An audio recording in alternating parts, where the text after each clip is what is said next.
Modernitenin başımıza sardığı en büyük belalardan birisi der, İyi, güzel ve doğruyu birbirinden ayrıştırıp bunların birbirine yabancı kavramlar gibi ortalığa salınmasıdır der. Nasrettin Hoca bizim geleneğin gerçekten büyük hekimlerinden, hikmet sahibi insanlarından biri. Bu bütünlüğü kaybettiğimizde akıl bir yere gider, kalp başka bir yere gider. Halbuki akıl ne kadar hissedebiliyorsa kalp de o kadar düşünür.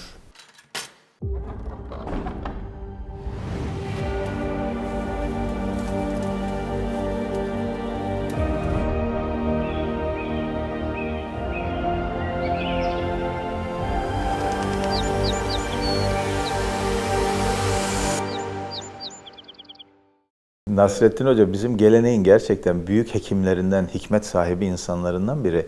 Yani sadece böyle şaka yapan, espri, fıkra anlatan birisi değil. O işte ben buldum dediği şey. Şimdi diyelim ki sazda veya telli çalgılarda diyelim ki işte bir el telli çalarken diğer elde klavyede geziyor değil mi? İşte notaları çalıyor. Oradan makamlar, melodiler çıkıyor. Bir yere sabitleyip çaldığı zaman hoca ben buldum diyor ama aslında derinleşeceği noktayı bulduğuna işaret ediyor. Şöyle söyleyeyim, şimdi telli saz çalanlar bilirler. Saz, tambur, ud çalanlar bilirler. Bazen bir sesin derinliği tek başına bir notada sizi başka alemlere götürür. Bir vuruştur o. Bir la sesine öyle bir vurursunuz ki gerçekten parmaklarınızın öyle işte hızlı hızlı gidip gelmesine hiç gerek olmaz. Kulakları çınlasın. Niyazi Sayın Hoca ile bir gün sohbet ediyorduk. Hocada da zannediyorum rahmetli Halil Dikmen'in bir neyi var. Hemen yanında duruyor. Herhalde bir 80 yıllık, 90 yıllık bir ney. Mansur neydi yanlış hatırlamıyorsam. Niyazi Hoca şöyle ona öyle bir aşk ve muhabbet ile bakıyordu ki tabii hocasının neyi. Dedi ki İbrahim'cim dedi biliyor musun dedi işte bunca yıl çaldık, üfledik, işte ayinlerde çaldık, üfledik vesaire. Bunca yıl sonra geldiğim nokta ne biliyor musun? Hocamın ilk ney dersinde bize üflediği bir la sesi vardı. O la sesini arıyorum ben. Şimdi ustaların geldiği yerde yıllar sonra, bir sürü demden sonra, kıvamdan, pişmeden sonra tek bir la sesi olabilir. Tek bir ses olabilir, tek bir tını olabilir. İnsan arar tabii ki. Yani her yerde arar. Müzikte arar, şiirde arar, edebiyatta arar. Ve o öyle muazzam bir zenginliktir ki ben mesela bunu hep yaratılışın büyük mucizelerinden biri olarak görmüşümdür. Mesela bir sanatkarın bir eser ortaya çıkartması. Şimdi haşa yoktan var etmiyor ama olmayan bir şeyi önümüze getirip koyuyor. Saz, notalar belli, 7 tane nota var. Onların işte yüzlerce, 10 binlerce, milyonlarca kombinasyonu var. Öyle bir yerden öyle bir şey yakalıyor ki 100 bin beste yapılmış, 100 bin birincisi sende bende çok başka bir duygu uyandırıyor.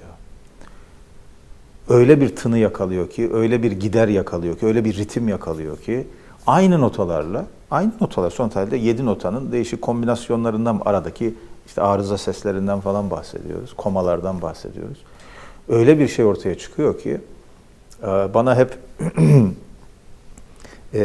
Aristo'nun hilomorfizmini hatırlatıyor. Yani madde-suret ilişkisini. Parantez içinde de söyleyeyim, felsefe okuyan arkadaşlar için hep bize şey derler, Aristo hocası Eflatun'dan işte bu idealar fikrini reddettiği için ayrılmıştır. Ve kendisi madde-suret felsefesini ortaya atmıştır. Yani evreni var eden asıl gerçeklik Eflatun'a göre ideler alemindedir. Bu alemde değildir. Aristo'ya göre ise hakikatin kendisi de bu alemin içindedir. Alem de o hakikatin bir parçasıdır. O da madde ve suret olarak hilomorfizm, hilo madde, hile, heyula aynı kökten gelir. Morfo da şekil, suret anlamında. O yüzden o Rafael'in ünlü tablosunda ortada Eflatun ve Aristo vardır. Eflatun'un parmağı yukarıyı gösterir, şöyle durur. Aristo'nun parmağı aşağıyı gösterir. Eflatun her şey orada, burası gölge alem diyor. Aristo da yok burada aşağıda diyor.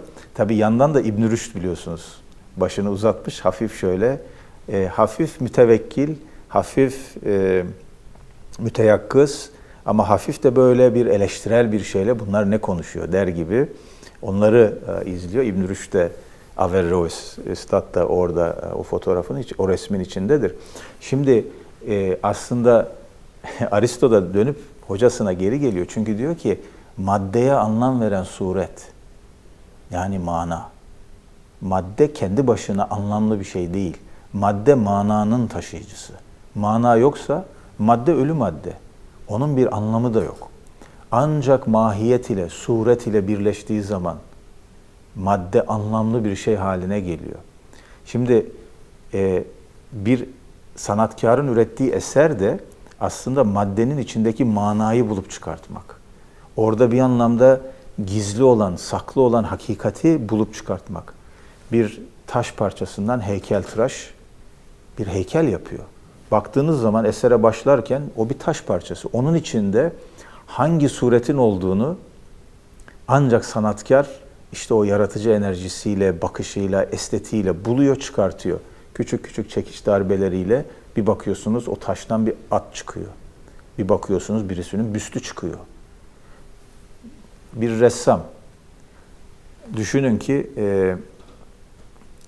son derece maddi enstrümanları kullanarak boya, fırça, kağıt, kanvas, kumaş, ahşap bunları kullanarak en soyut fikirleri ifade ediyor. Bir resimle, bir boyayla, bir sembolle en evrensel ve soyut hakikatleri ifade ediyor. Özgürlüğü anlatıyor, hüznü anlatıyor, adaleti anlatıyor, savaşı anlatıyor. Bunları çok en basit maddi şeylerle yapıyor.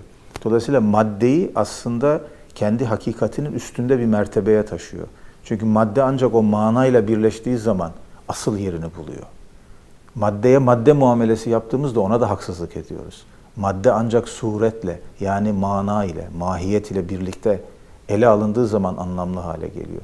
İşte o yüzden işte önünüzde duran diyelim ki ahşap bir masa haline geliyorsa masa mahiyetini taşıdığı için biz ona herhangi bir odun parçası muamelesi yapmıyoruz. Bu masadır diyoruz. İşte aynı ahşap orada masa oluyor. Buraya geliyor sandalye oluyor, koltuk oluyor. Buraya geliyor sehpa oluyor. Geliyor kalem oluyor. Peki insan? İnsan da bir sanat eseri. Onun da bir sani'i var. Ne olduğu vakit insan kemalini buluyor ve evet bu insan diyoruz hocam.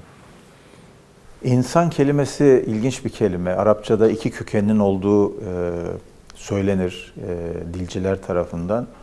Birisi enese kökündendir. Ünsiyet kuran varlık demektir insan. Yani yaratıcısıyla, yani gök kubbesiyle ve hem cinsleriyle, diğer insanlarla, diğer varlıklarla ünsiyet, yakınlık, takarrub kurabilen, kurbiyet kurabilen insan demektir. Ve insan o manada özü itibariyle munis bir varlıktır. Yani bu bağlantıyı, ilişkiyi kurabilen. Şimdi bir anneyi düşünün. Bir bebeği dünyaya getiren bir anneyi düşünün. Ana rahminin merhametini düşünün. Rahim ile merhamet arasındaki ve düşünün Cenab-ı Hakk'ın Er-Rahim ismi orada insanın bu dünyaya geliş kanalının adı oluyor aynı zamanda. Şimdi böyle bir insanı düşünün. Onun yavrusuyla kurduğu ünsiyeti, bağı düşünün. İnsan böyle bir varlık. Ünsiyet kurabilen, bağ kurabilen bir varlık. Bir diğer etimolojiye göre ise neseye kökünden geliyor insan. O da unutmak demek. Unutan varlık. Neyi unutan? Bu dünyaya niye gönderildiğini unutan. Rabbini unutan. Unuttuğu zaman da hüsrana uğrayan. Rabbini unuttuğu için Rabbinin nefsini unutturduğu insanlara bak diye ayette geçen, Allah korusun, insanı hüsrana götüren bir unutkanlık. Bu yüzden de her bir vahiy bir zikirdir. Her bir peygamber bir zakirdir aslında. Yani insana o evrensel ve ilahi hakikati tekrar hatırlatan kişidir. Her gelen risalet, mesaj insana zikir, tezekkür, hatırlatmadır. Asıl hakikati unutma. Bu dünyaya niye geldiğini unutma. Bu dünyada niye bulunduğunu unutma. Hazreti Mevlana'nın çok güzel bir hikayesi var. Diyor ki bir sultan bir görevliye bir şey emanet etti ve dedi ki bunu al falanca diyardaki falanca kişiye ulaştır. Kişi emaneti aldı, yola çıktı. 100 gün süren bir yolculuk yaptı. Her günde bir güzellik yaptı. Bir iyilik yaptı. Bir yerde bir hayvana su verdi. Bir yerde bir fakire yardım etti. Bir yerde bir kervana yardım etti. Ama 100. gün ulaştığı yerde emaneti ehline teslim etmeyi unuttu. Geri geldi. Sultanın huzuruna çıktı. 100 gün boyunca yaptığı iyilikleri, güzellikleri anlattı. Sultan dedi ki, peki verilen vazife? Sultanım ben onu unuttum. Dediğinde yaptığın 100 amelin, 100 hayır amelinin gerçek manası o bir amel içinde aslında. Ama sen onu unuttun. Onu unuttuğun için de sen şimdi tekrar yola çıkacaksın. Şimdi insanın yeryüzünde niye bulunduğunu, bu serüveni neden yaşaması gerektiğini unutmaması gerekiyor. Unutmaması için de Allah insana akıl vermiş, kalp vermiş, zikir kabiliyeti vermiş, tezekkür etme, hatırlama, düşünme, unutmama kabiliyetini de vermiş. O yüzden insan asli olanı unutmamalı. Aslında unutmak bazen bir nimettir. Yani mesela yaşadığımız acıları hiç unutmadığımızı düşünün. İnsanın o acıyı ilk yoğun yaşadığı andaki halini sürekli yaşadığını düşünün. İnsan kaldıramaz onu. İnsan ruhu, psikolojisi, bedeni kaldıramaz. Unutmak o manada bir nimettir. Ama insan asli olan asla unutmamalı. Bizi var eden değerleri unutmamalı. Hakikati, sevgiyi, dostluğu, sadakati unutmamalı. Onları unutursa insan olma vasfını da yitirir, beşer olur. Mertebe olarak aşağı düşer. İnsanın bunları unutmaması lazım. Peki mesela beşer dediniz, insan diyoruz, Adem diyoruz. Kimisi Adem oldu, kimisi beşer, kimisi insan. O zaman bunların arasında da bir fark var. Bir şeyi söylediğimiz vakit herkesi kastediyor değiliz. Tabii ki. Beşer dediğimizde biyolojik manada insanın biyolojik mertebedeki var olma halini ifade ediyoruz. Bir canlı. İnsan dediğimizde onun bir üst mertebesi olarak işte hayvanı natık dediğimiz nutk eden yani hem konuşan hem de mantığını, aklını kullanabilen, dolayısıyla varlığa hikmet nazarıyla bakabilen insanı kastediyoruz. Çünkü bizde nutuk kelimesi logos'un tercümesi olarak gelmiştir Yunanca'dan. Ama kavramın etimolojik alanı çok genişlemiştir bizde. Sadece bir dilsel yahut mantıksal bir kavram olmanın ötesinde insanın eşyaya bakış açısını şekillendiren bir temel, umde haline gelmiştir. Burada da aklı selim ile düşünmek, kalbi selim ile hissetmek, zevki selim ile inşa etmek. Bütün bunlar bir araya geldiği zaman insan varlığa hikmet nazarıyla bakabilen bir varlık haline geliyor. Çok güzel ama bunu açmamız lazım şimdi hocam. Aklı selim ile düşünmek, kalbi selim ile hissetmek, zevki selim ile inşa etmek. Bunu bir açalım mı? Aklı selim ile düşünmek ne demek? Kalbi selim ile hissetmek ne demek? Elbette Batı dillerinde Yunanca'dan bugün de hala kullanılan homo sapiens kelimesi işte bilen varlık olarak ifade ediliyor bugün genellikle. Çünkü sapiens kelimesi Yunanca'da bilgi demek. Sapiere bilmek, sapiens de onun isim hali. Fakat sapiens kelimesi kadim Yunanca'da başka bir anlama sahip. Normal bilmek, sıradan bilmek episteme kelimesiyle ifade ediliyor. Episteton kelimesiyle. Mesela bizim şu anda bir stüdyoda bulunduğumuz gerçeğini bilmek böyle bir daha sıradan, tecrübi, empirik verilere dayalı bir bilme biçimini ifade ediyor. Bu bilme biçimi bizim her gün başvurduğumuz bir bilme şekli. Sapiens ise bunun üstünde hikmetle bilmeyi ifade ediyor. Aynı Sofia gibi bir hikmet ile bilme halini, idrakini ifade ediyor. Onun üstünde de Sofia var tabii ki, hikmetin kendisi var. Çünkü filosofia, felsefe kelimesi, filozofi kelimesi de hikmet sevgisi demek. Oradaki Sofia sıradan bir bilgiyi değil, hikmeti ifade ediyor. Bugün biz malumat ile ilmi, ilim ile hikmeti birbirine karıştırıyoruz. Çok bilmeyi, enformasyon toplamayı bilmek ya da bilgi, yani ilim zannediyoruz. İlim sahibi olmayı hikmet sahibi olmak zannediyoruz. Hatta bunun bir sonraki adımında da hikmete vakıf olmayı arif olmakla karıştırıyoruz. Halbuki bunların her biri bir mertebedir. Malumat, eşyaya ilişkin bilgilerin toplamını ifade eder. Enformasyon dediğimiz şey. Yani bilgi çağı diye enformasyon çağını öyle çeviriyoruz ya, aslında yanlış. Malumat çağı kastettiğimiz. Bilgisayar diye maalesef Türkçe'ye tercüme ettiğimiz bir kelime var, computer kelimesi. Abi computer saymak, computing, sayı, yani rakamlarla yapıldığı için bilgisayar işlemleri. Bizde ise bilgisayar, hani sadece sanki bir şey sorduğunda bütün bilgileri sana sayan kişi. Şu anda o işlevi internete verdik. İnternet işte bir bilgi hazinesi, bilgi deposu. Orası bir malumat deposu. Doğru, orada her şey var ama orada olan malumat. Ne zaman ki o malumatın içinden siz süzerek asli olan bilgiyi alırsınız, o ilme dönüşür. Ama bu da yetmiyor. Bir konuda ilim sahibi olmak. Mesela diyelim ki doktorsunuz, avukatsınız, siyaset bilimcisiniz, ilahiyatçısınız. Onun ilmine formel manada sahip olmak, hikmet sahibi olmak anlamına da gelmiyor. O bilgiyle ne yaptığınız önemli. Doktorsunuz, hekimsiniz, insanları nasıl tedavi ediyorsunuz? Bütün bunların nihai amacı insanı tedavi etmek. Eğer bir doktor olarak tedavi edemiyorsan, şu veya bu gerekçelerle, onun bilgisine sahip olmak seni hekim kılmıyor. Hem hikmet sahibi olmak anlamında hem de doktor olmak anlamında hekim kılmıyor.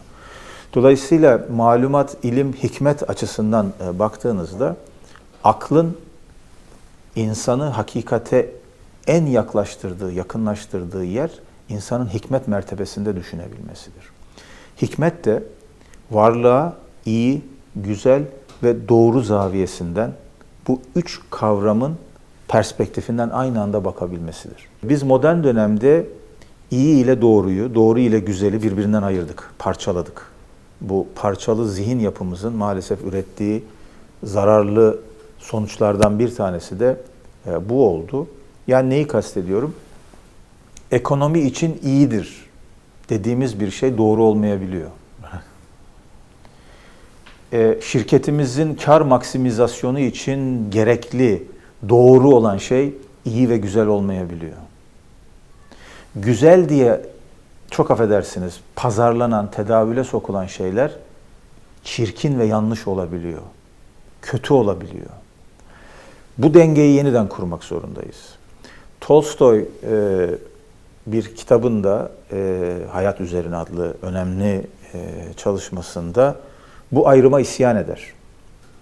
Modernitenin başımıza sardığı en büyük belalardan birisi der, iyi, güzel ve doğruyu birbirinden ayrıştırıp bunların birbirine yabancı kavramlar gibi ortalığa salınmasıdır der.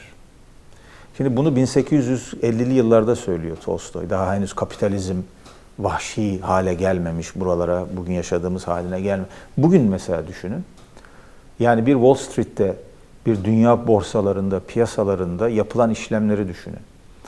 Kar maksimizasyonu adı altında doğru işlem diye sunulan bir işin yüz milyonlarca insanın hayatını nasıl etkilediğini, onları nasıl fakirleştirdiğini, fakirleri nasıl daha fakirleştirdiğini, çevreyi nasıl kirlettiğini, dünyamızı nasıl yaşanmaz hale getirdiğini görüyoruz.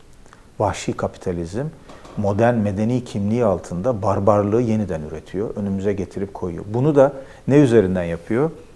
Başka bir kavram seti üzerinden. Kar, fayda, zaruret, ihtiyaç. Bu kavram, kelimeler üzerinden aslında barbarlığı estetize eden, özendiren bir faaliyetin içerisine giriyor. Halbuki bir şey iyi ise doğru olmak zorundadır. Doğru ise güzeldir. Bir şey güzelse iyidir. Bir şey doğruysa hem iyidir hem güzeldir. Hikmet bu bakış açısını yeniden kuşanmaktır. Aynı anda bir şeyin iyi, doğru ve güzel olduğunu bilmektir. Aklı selim, kalbi selim ve zevki selim, bu üç kavramı yerli yerine oturtan kavramlarımızdır. Biz aklı selim ile doğrunun ne olduğunu öğreniriz. Biz kalbi selim ile iyinin ne olduğunu biliriz. Zevki selim ile güzelin ne olduğunu biliriz. Ve bu üçü bir ahenk içinde, insicam içerisinde hareket ettiğinde, birbirini besleyerek, adeta bir senfoninin içinde dans eder gibi hareket ettiğinde, işte orada hikmetin kıvılcımı, ışığı, işraki, güneşi doğar. Bu bütünlüğü kaybettiğimizde akıl bir yere gider, kalp başka bir yere gider, duygularımız başka bir yere gider. Parçalanmış, yaralanmış, darbeler almış bir insan çıkar ortaya. Peki aklı selim tamam zihnimizde biraz berraklaştı ama mesela şair diyor ki sanma ey hacekim senden zer üsim isterler yevme la yenfeu da kalbi selim isterler diyor. Bu kalbi selim dediğimiz o kadar kıymetli ki kimsenin kimseye faydası olmayan günde insanın işine yarayacak. Elbette. Kalbi selim ne demek? Bunu biraz açalım mı? Ve sonrasında da zevki selimi. O zevki selim neyi ortaya koyuyor? O olmayınca neyimiz kayboluyor? Kur'an-ı Kerim kalbe epistemik bir fonksiyon yüklüyor. Bir ayette ve kulubun lehum la yaqiluna biha der. Onların kalpleri vardır ama onunla akletmezler. Modern dönemde yaptığımız en büyük hatalardan bir tanesi aklı duygulardan arındırmak, kalbi de sentimentalize etmek oldu.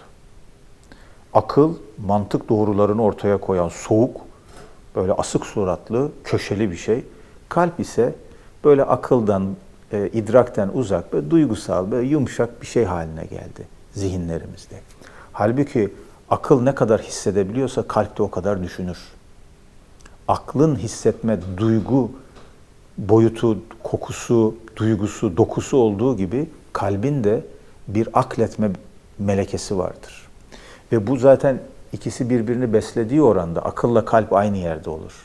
İşte o zaman doğruyla iyi ve onun bir devamı olarak güzel bir arada bulunur. Yani aklı şeytanlığa çalışan birisinin kalbi de doğru yerde olmaz zaten. Zehir gibi zeki olabilir, çok zeki olabilir. Ama bu onun insanlığa ne katıyor diye baktığında demek ki kalbi yanlış yerde. Kalbi yanlış yerde olduğu için de aklı da aslında doğru çalışmıyor. Çok zeki olabilir dediğim gibi. Çok affedersiniz hani bir takım öyle şeytani akli şeylerle, zekayla kötülüğün peşinde olabilir. Ama o zaman ne akıl ne kalp doğru yerdedir demektir. Kalbin tekrar bu işlevini kazanması bizim geleneğimiz açısından son derece önemli. Kalbin de akleden bir meleke olduğunu, bir cevher olduğunu düşündüğümüz zaman varlıkla olan akli ilişkimiz, nutuk yani mantık üzerinden, logosu üzerinden kurduğumuz ilişki soğuk, köşeli, hayatsız, ruhsuz bir ilişki olmaktan çıkar. İşte o zaman aklıyla düşünen, kalbiyle hisseden aynı kişi olur, aynı yerde birleşir ve o yüzden işte Yunus Emre'nin bir Sordum Sarı Çiçeğe dizesindeki çiçekle konuşması hem aklımıza hem kalbimize aynı anda hitap eden bir gerçeklik haline gelir. Feridüddin Attar'ın Mantık-ı Tayr'da Simurg'u konuşturması, bizi Simurg'la birlikte bir yolculuğa çıkartması ve yolculuğun sonunda aradıkları Simurg aslında kendileriymiş, kendilerindeymiş, o 30 kuşmuş. Simurg 30 kuş demek. Olduğunu biz o anda hem aklımızla hem kalbimizle idrak ederiz. Hz. İbrahim'in kıssasında bununla ilgili çok muazzam bir ders vardır. Hz. İbrahim bir peygamber. Cenab-ı Hakk'a diyor ki, Ya Rab nasıl yarattığını bana göster.